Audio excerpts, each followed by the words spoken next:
నమస్తే. Welcome to BRK health. నేను దేవిక. ఇప్పుడు మనతో పాటు ఉన్నారు doctor Dilip Gude, senior consultant physician and diabetologist. Sir అయితే మనతో పాటు ఉన్నారు. సార్‌ని అడిగి మనకున్న డౌట్స్ అన్ని క్లియర్ చేసుకుందాము.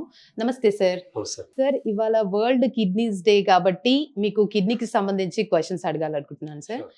సార్ కిడ్నీ డ్యామేజ్‌కి గల కారణాలు కామన్ కారణాలు ఏమై ఉండొచ్చు సార్? అలాగే వాటి లక్షణాలు ఎలా ఉంటాయి సార్? సో, కిడ్నీ యూజువల్‌గా అంటే కిడ్నీ డ్యామేజ్‌ని మనం అక్యూట్ అంటే ఇప్పుడే ఈ మధ్య వచ్చిన ప్రాబ్లమ్ కొన్ని గంటలు, రోజులు అవ్వచ్చు ఉన్న ప్రాబ్లమ్‌ని అక్యూట్ కిడ్నీ ఇంజ్యూరీ అంటాం. ఇంకొకటి క్రానిక్ కిడ్నీ ఇంజ్యూరీ అంటే కొన్ని వీక్స్, నెలల తరబడి జరిగిన డ్యామేజ్ అండ్ ఆ damage usually on going and chronic అంటాం. సో, క్రానిక్‌కి కారణాలు యూజువల్‌గా sugar, diabetes is the most common cause for chronic kidney disease. అలాగే హైపర్ టెన్షన్ అంటే బీపీ ఎక్కువ ఉండి సరిగ్గా కంట్రోల్ లేనప్పుడు కూడా కిడ్నీ డ్యామేజ్ జరుగుతూ పోతుంది. So, okay. Diabetes, hyper tension ఒకటి ఈ 2 కాకుండా ఇంకా డీహైడ్రేషన్ అవ్వచ్చు, పెయిన్ కిల్లర్ వాడకం అంటే యూజువల్‌గా కామన్‌గా పెయిన్ కిల్లర్స్ అంటే నొప్పికి అది మోకాళ్ళ నొప్పి అవ్వచ్చు, బ్యాక్ పెయిన్ అవ్వచ్చు. ఎక్కడ నొప్పున్నా కూడా పెయిన్ కిల్లర్స్ సాధారణంగా over the counter pain killers వాడుకుంటూ ఉంటారు. సో, దానివల్ల కొన్ని వారాల్లో కొంతమందిలో కొన్ని రోజుల్లోనే కిడ్నీ మీద ఒత్తిడి పడి అది ఇర్రివర్సిబుల్ డ్యామేజ్ అవుతుంది. అంటే ఓకే. ఒకసారి వాళ్ళు టాబ్లెట్స్ ఆపేసినా కూడా నార్మల్‌గా అవ్వనంతగా ఇర్రివర్సిబుల్ డ్యామేజ్ చూస్తుంటాం. కొన్ని యాంటీబయోటిక్స్ కూడా అమినోగ్లైకోసైడ్ అనే ఒక యాంటీబయోటిక్ గ్రూప్‌తో కూడా కిడ్నీ డ్యామేజ్ బాగా తీవ్రంగా జరుగుతుంది. దెన్ డీహైడ్రేషన్ అవ్వచ్చు, స్టోన్స్, కిడ్నీ స్టోన్స్ యాహ్! అవ్వచ్చు, ఇన్ఫెక్షన్ అవ్వచ్చు. ఇట్లా there are so many reasons basically glomerulonephritis అంటాం. అంటే కిడ్నీలో ఫిల్టర్ చేయాల్సిన పని ఒక అపారటస్ ఉంటుంది. గ్లోమెరులర్ అపారటస్ అని. అది కొంచెం డ్యామేజ్ జరుగుతూ వచ్చినప్పుడు ట్యూబ్యూల్స్ అవ్వచ్చు. ఇలా ఇలా అంటే బోత్ కిడ్నీకి రక్త సరఫరా చేసే ఆర్టరీస్‌లో బాగా ఎక్కువ కాల్షియం అండ్ కొలెస్ట్రాల్ చేరటం అవ్వచ్చు. దెన్ ఇట్లా there are not just one reason but there are so many reasons. But చాలా వరకు 70% వరకు కిడ్నీ డ్యామేజ్‌ని మనం అరికట్టగలం. ముందే గనక డయాగ్నోస్ చేస్తే. బట్ అన్‌ఫార్చునేట్‌లీ ఇవాల్టి సిట్యుయేషన్‌లో మనకి తెలిసేటప్పటికే డ్యామేజ్ జరిగిపోయి అవును. క్రియాటినిన్ మా దగ్గరికొచ్చేసరికి 2, 3, 4 అలా అవుతూ ఉంటుంది. మనకు తెలిసింది నార్మల్ క్రియాటినిన్ అనేది 1.2, 1.3 వరకే ఉండాలి. అది పెరుగుతుంది 1.4 నుంచి 1.8 వరకు జంప్ అవుతుందంటే మాత్రం ఖచ్చితంగా మనం ప్రాబ్లమ్ ఏంటో కనిపెట్టాలి. ఈజ్ ఇట్ అంటే కొంతమందికి డయాబెటిస్ ఉన్న విషయం తెలీదు. వాళ్ళకి డయాబెటిస్ ఉండొచ్చు. ఒక్కోసారి కొన్ని ఏళ్ల తరబడి కూడా ఉండొచ్చు. సో, అలా షుగర్ అవ్వచ్చు, బీపీ అవ్వచ్చు. ఏం జరిగింది అనేది మనం చూడాలి. అఫెండింగ్ ఏజెంట్‌ని మనం ఆపాలి. ఇన్సల్ట్ ఏదైతే కాజ్ చేస్తుందో ఆపి కిడ్నీకి కోలుకునే విధంగా కొన్ని మందులు కూడా మనం ఇవ్వచ్చు. ఓకే. సో, ఈ కిడ్నీ సమస్యలు రావడానికి ప్రధాన కారణాలు ఏమై ఉండొచ్చు సార్ అసలు? సో, యూజువల్‌గా అక్యూట్ కిడ్నీ ఇంజ్యూరీలో అంటే ఇప్పుడు ఈ మధ్య వచ్చిన కిడ్నీ ప్రాబ్లమ్ అండ్ యూజువల్‌గా 30-40% అక్యూట్ కిడ్నీ ఇంజ్యూరీ వాళ్ళు కోలుకుంటారు. కంప్లీట్‌గా అదే కోలుకుంటారు. కొంతమందిలో 50-60% మందిలో మాత్రం అది ఆన్‌గోయింగ్ డ్యామేజ్ అవుతది. ఇంకొక 30%లో క్రానిక్ కిడ్నీ డిసీజ్ లాగా మారుతుందది. అంటే మీరు ఎంత ఇప్పుడు ప్రస్తుతం ఉన్న ప్రాబ్లమ్‌ని సాల్వ్ చేసినా కూడా they will go into chronic stage. అంటే కిడ్నీలు ష్రింక్ అయిపోతాయి. దెన్ ఇంకా over a period of time కొన్ని ఇయర్స్ తర్వాత డయాలిసిస్ డిపెండెంట్ కూడా అవుతారు. సో, అక్యూట్ కిడ్నీ ఇంజ్యూరీకి యూజువల్‌గా కారణాలు ప్రొలాంగ్డ్ డీహైడ్రేషన్, ఆహ్, చీము బాగా ఎక్కువుండి సెప్సిస్ ఉండటం, షాక్‌కి గురవ్వటం. అంటే బాడీ ఎంతైతే బ్లడ్ ప్రెషర్ మెయింటైన్ చేయాలో, బాగా బ్లడ్ ప్రెషర్ తగ్గటం అవ్వచ్చు. అంటే 100, 90 కంటే తక్కువ పైనున్న సిస్టాలిక్ గనుక తగ్గితే కిడ్నీకి సరైన బ్లడ్ సప్లై అందక డ్యామేజ్ అవుతాయి. అది సింపుల్ థింగ్స్ లైక్ గ్యాస్ట్రోఎంటరైటిస్ అంటే లూజ్ మోషన్స్‌తో కూడా కిడ్నీ డ్యామేజ్ అనేది మనం చూస్తుంటాం. ఓకే. యాంటీబయోటిక్స్ అవ్వచ్చు, స్టోన్స్ అవ్వచ్చు, దాని ఇన్ఫెక్షన్స్ అవ్వచ్చు. ఇప్పుడు కిడ్నీ నుంచి 2 పైపులు కిందకెళ్తాయి బ్లాడర్‌కి. వాటిని యురేటర్స్ అంటాం. యాహ్! ఈ పాత్‌వేలో ఎక్కడైనా స్టోన్ ఉండి దెన్ అప్పుడు స్టోన్ ఉన్నప్పుడు యూరిన్ క్లియర్‌గా కిందకి వెళ్ళలేదు కాబట్టి పైకి బ్యాక్ ఫ్లో ప్రెషర్ వల్ల చీము ఎక్కువ అయ్యే ఛాన్స్ ఉంటుంది. ఎందుకంటే urine is a very infected material కాబట్టి. దెన్ అలాగే స్టోన్స్ అవ్వచ్చు, స్ట్రిక్చర్ అంటే ఈ పాత్‌వే ఈ యురేటర్, బ్లాడర్, యురెత్రా ఈ పాత్‌వేలో ఎక్కడన్నా మూసుకుపోయే విధంగా ద్వారం మూసుకుపోయే విధంగా గనుక స్ట్రిక్చర్ ఉంటే అది కూడా over a period of time చీము రావడానికి దారితీస్తుంది. ఇలా ఇవన్నీ యూజువల్‌గా కామన్ కాజెస్.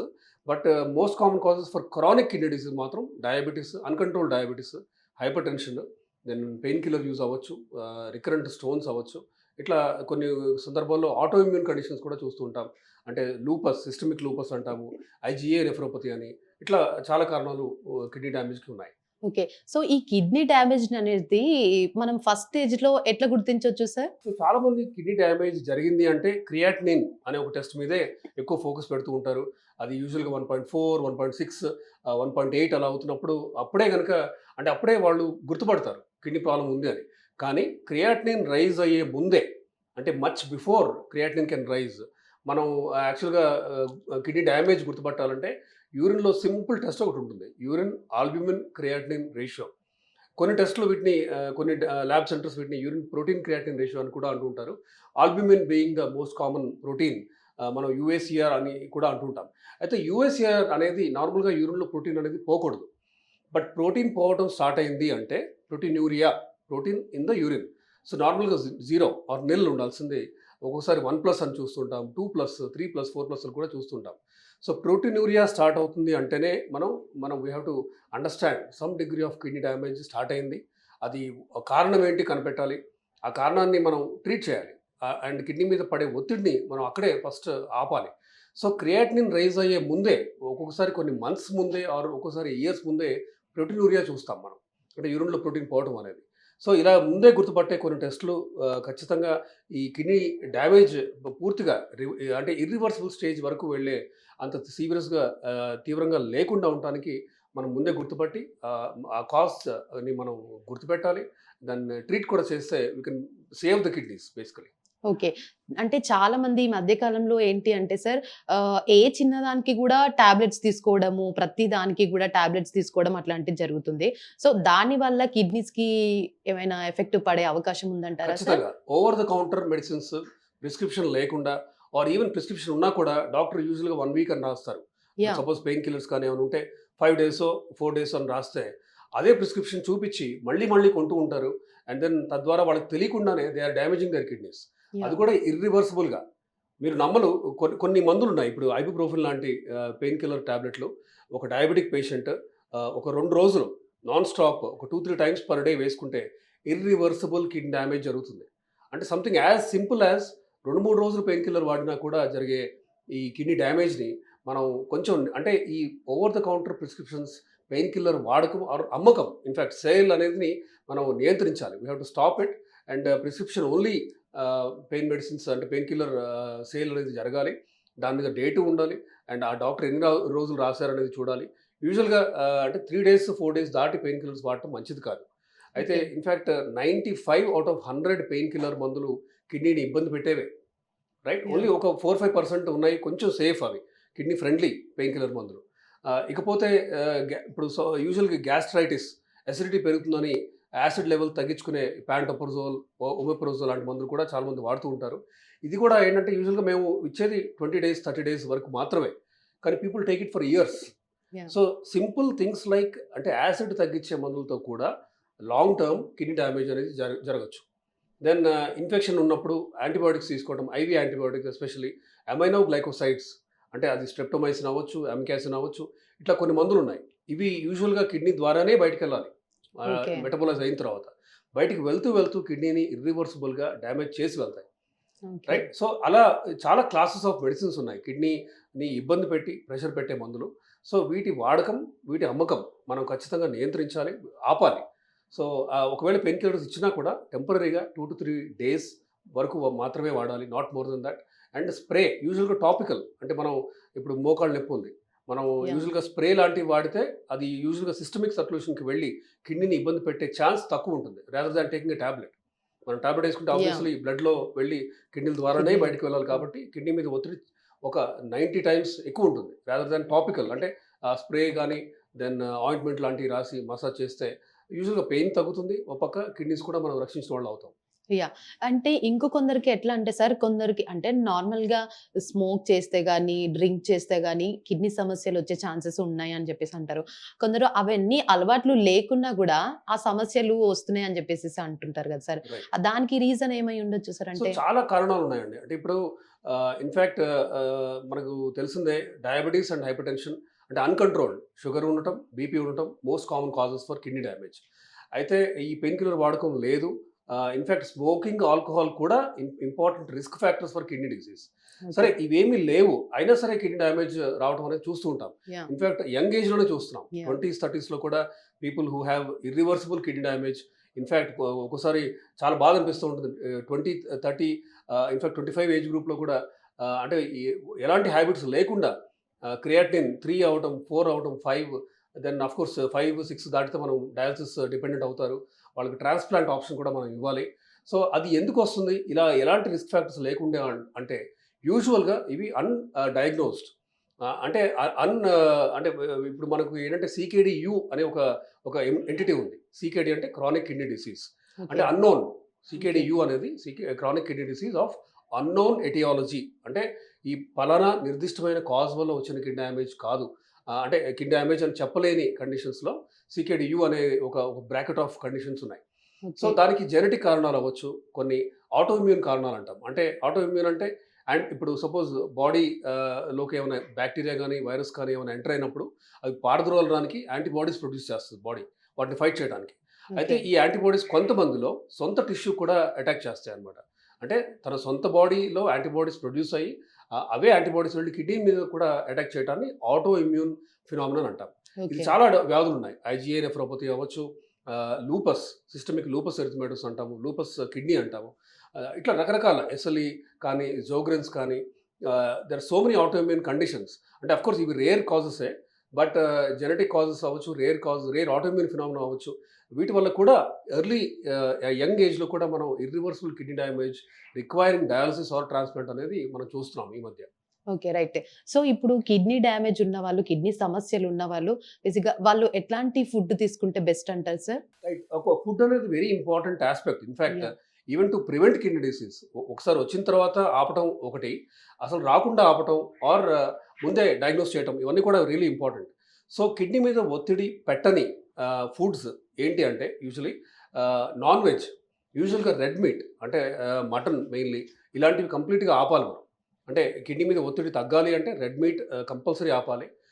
లేదు క్రియాటినిన్ రైజ్ అవ్వటం స్టార్ట్ అయింది. అంటే ఆల్రెడీ కిడ్నీ డ్యామేజ్ తాలూకు మనకి సైన్స్ సింప్టమ్స్ కనిపిస్తున్నాయి. బ్లడ్ టెస్ట్‌లో కూడా ఈ క్రియాటినిన్ అనేది 1.8, 1.9 అలా ఉన్నప్పుడు మనం ఖచ్చితంగా నాన్ వెజ్ ఆపటం బెటర్.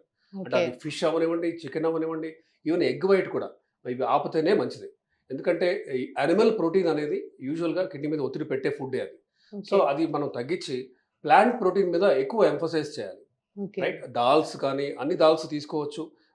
ఇన్‌ఫాక్ట్ ఈ టొమాటో, క్యారట్, కీరా అంటే వెజ్జీస్ అన్నీ తీసుకోవచ్చు. Veggies. Soya, then rajma, then chana dal గానీ ఇలా ఇలా ప్లాంట్ ప్రోటీన్ మనం ఎంకరేజ్ చేయాలి ఖచ్చితంగా. ఓకే. కాకపోతే యానిమల్ ప్రోటీన్‌ని ఎంత తక్కువ తీసుకుంటే అంత కిడ్నీస్ మీద ఒత్తిడి అనేది తగ్గిస్తాం.